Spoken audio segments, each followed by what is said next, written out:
Pas ankesave të shumta nga udhëtarë dhe agjencitë të tragjeteve, më në fund Ministria e Transporteve ka reaguar. Drejtori i portit të Vlorës, Xhevarit Çelualiaj, është karkuar këtë të hënë nga detyra, që mbante për një vit e gjysmë. Në krye të portit tashmë do të jetë Edmond Leka, ish drejtori i Institutit të Sigurimeve Shoqërore në Vlorë, një herë është kryetari i Partisë Socialiste të qytetit.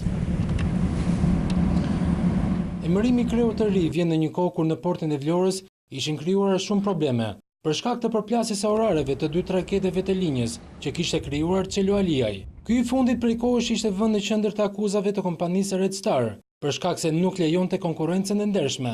Në shumë raste me urdhër të ish drejtorit Çelualiaj, qindra udhëtarë bllokuan në traget në mes të detit e shumë bizneseve u krijuan vështirësi. Ankesat e tyre u pasqyruan gjerësisht në media, por reagimi i autoriteteve në Tiranë erdhi vetëm pas zgjedhjeve.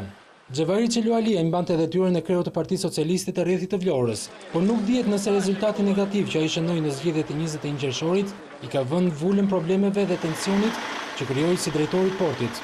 Sot drejtori të shkarkuar Çelualiaj do t'i duhet të përballet edhe me padinë e bërë nga kompania Red Star për mos respektim të konkurrencës.